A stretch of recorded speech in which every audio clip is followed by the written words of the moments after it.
In the previous lecture, we have seen all these three different comparison and sorting this technique, bubble sort, selection sort, and interesting some sort works, and how these three different from each other.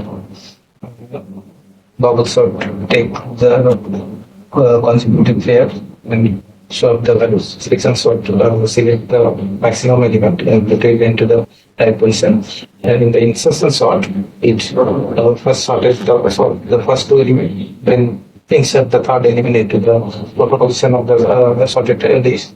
Again, then take the fourth element, then insert the fourth element into the sorted three elements and three elements list into the position.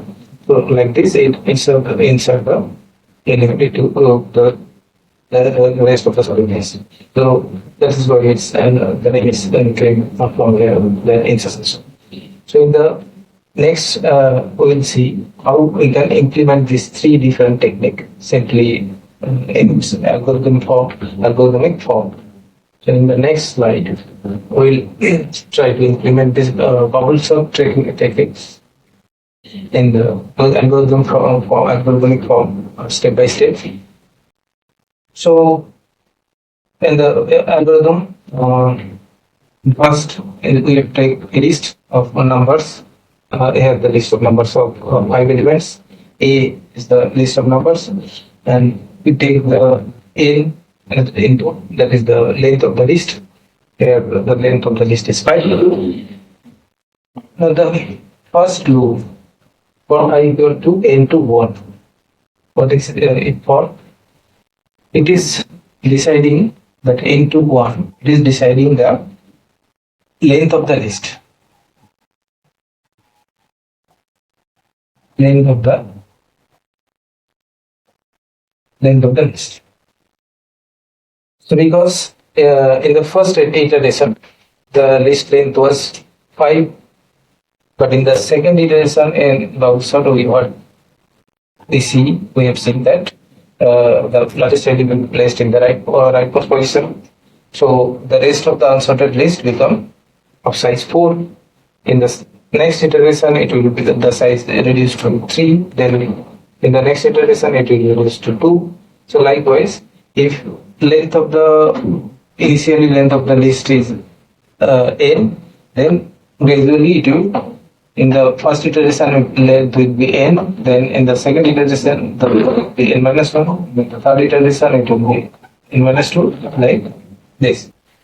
So this first loop for n equal to y equal to n to 1, it is considering the iteration wise length of the list. Then the inner loop for j equal to 1 to I minus 1. What is it for? It is for the comparison and swapping. Comparison of pairwise, consecutive pairwise element and swapping. So for comparison, here from the picture we can see that in the first iteration for 5 element of list, there is 1, 2, 3, 4 comparison. So for the element of 5, comparison number equal to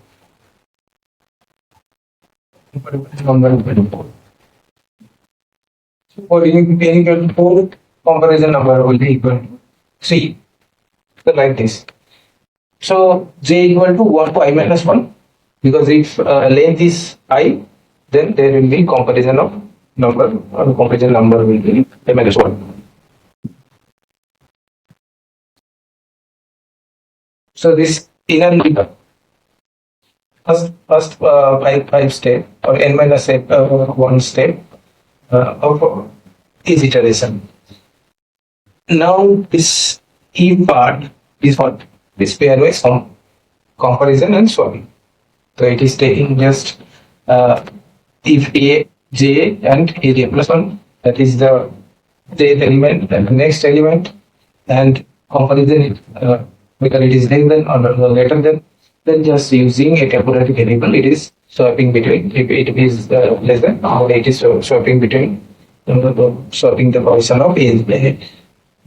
J position and J plus combination. So for any traversing from left to right, it is just uh, comparison between the consecutive pair of elements and swapping between it. And this is the simple algorithmic implementation of also there two to do. One is for inner iteration, and the inner one is for comparison step, and this functional block in conditional block. It is just J whether to swap between the position of one coordinated position or not. So this is the simple implementation of power sort. Now the next slide we'll see how the selection sort can be implemented like this in simple way. This is the selection sort.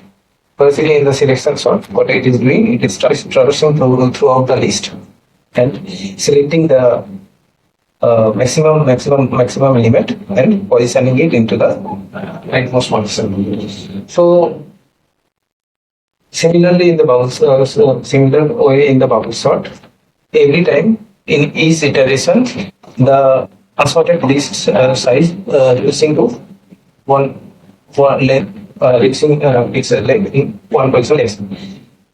So here also we are taking the input A, the list of numbers, and in to the list, and the first loop is representing the repetition of the selection sort approach, and it is from A to 1 because in the first iteration length of the list is n. Then in the second iteration it will reduce to n minus 1. In the third iteration it will be reduced to n minus 2, like this. So that is why the out of this form I is from n to 1. Then it is selecting the first element as the maximum element. So maximum element's ID is 1. It is selecting the first element at the maximum element. Then the comparison loop is coming, that with the maximum element, consider first maximum element as the first element. It travels throughout the loop to the from j equal to from 1 to I, that is from 1 to the last number of the list, the length of the list.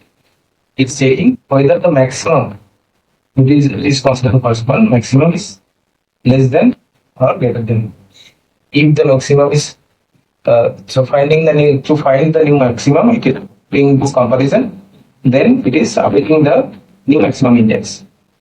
So like first it is taking the 1 as the maximum, then comparison 4 as the maximum, that is the index 1, then comparison 3, it is 4 is less than 3, that is the index 1 is the maximum, then is compared with 5, then 5 is the maximum, so the maximum index is 3, the third position. So likewise this in this if block, the ID of maximum, the index of the maximum element is updated. Then after this end of this for, just in the this for the last swapping, that is putting the maximum element into the rightmost position. That is its right position in the sorted list. That is the simple swapping steps using a quadratic variable. It is swap between the maximum position and the current position or current element of the last position. So likewise this selection sort can be implemented with a single array and two loops, considering two different outer loop and inner loop. Outer loop for the iteration and inner loop for the comparison to find the maximum element.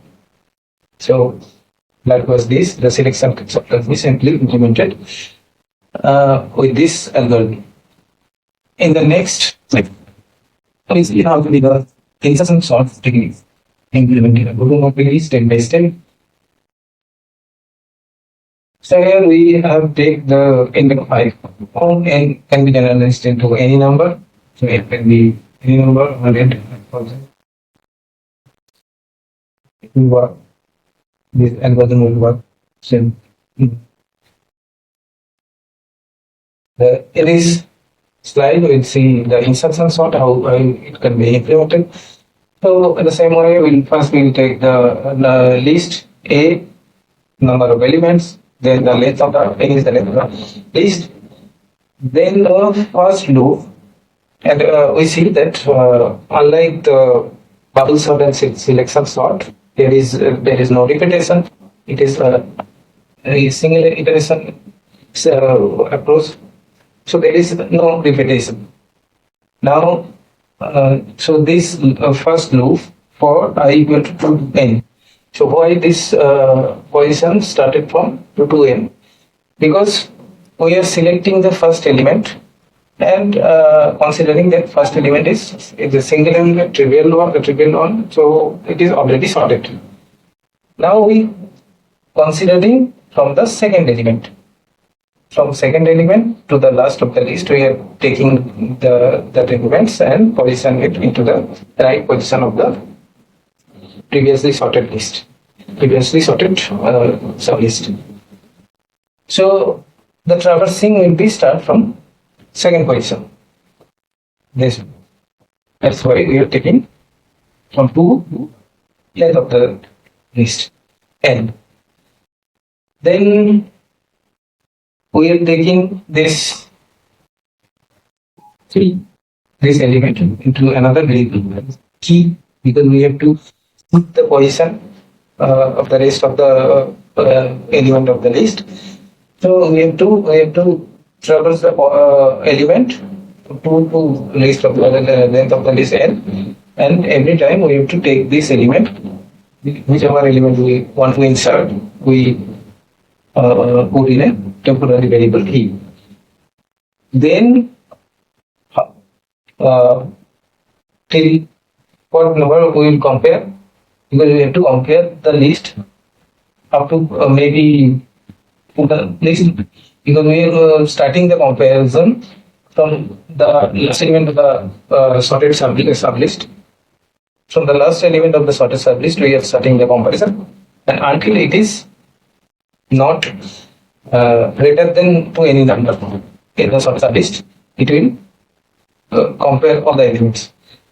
So that is why it is taking that j equal to I minus 1, because the I is the position that is the outside of the sorted sublist.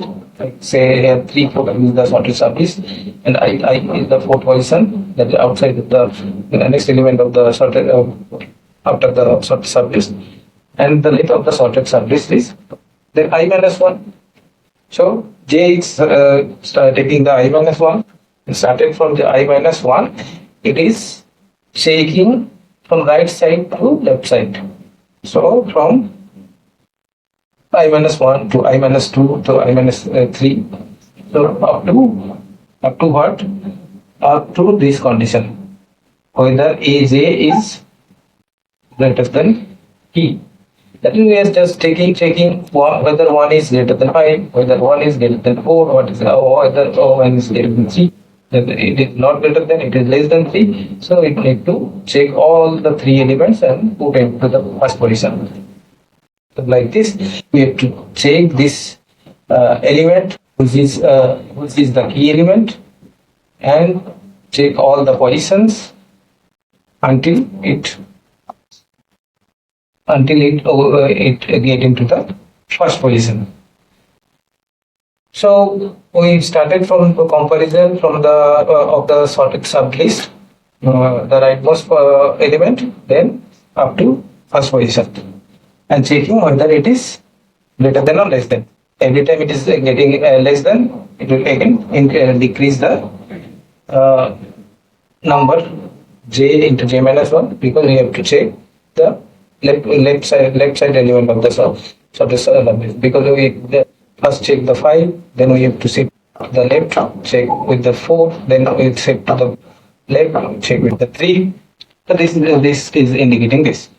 So this while loop actually implementing this insertion procedure. And after end of the while, we are just assigning this key as in its right position. So in its position, that is the aj plus 1 equal to key. So this is the if j becomes 0, then j plus 1 is the 1, the first position. So this is like this. The insertion sort can be simply implemented with the algorithmic approach. There is need of also need of 2 loops, but the first loop is not for the iteration; it is for the traversing all the elements from second position to the length of the list, and the while loop it will work until it is inserted into the right position of the sorted sub list. So it is for the insertion. It is for the insertion of the elect. So from these 3 different implementation of selection sort, double sort, and insertion sort, we can see that these simple techniques can be implemented in this way, and we can easily understand these 3 different approaches and what is the basic difference between these 3 algorithms. So in the next lecture, we'll see what are the complexity of these 3 different techniques. What are the complexity, computing complexity of different techniques? Is they are same or they are different? And we'll also see the best case scenario, worst case scenario, and the average case scenario. And what will be the best case scenario for these 3 of them? Best case scenario will be the best case scenario will be when the list is already in ascending order. If list is already in ascending order, then no need to sort it again. But how this algorithm work in if already input list is in sorted order, we will see that. And in worst case, what will be the worst case if the list is in reverse sorted order? That is, if we want to be in ascending order and the provided list is in descending order, then what will happen? And average case is the random case. If the list is in randomly manner, the elements are in random position, then what will happen? That will be the average class. So in the next class, we'll see the complexity. What are the complexity of these 3 techniques, and what are the difference between the complexity of best case, worst case, and average case of these 3 techniques.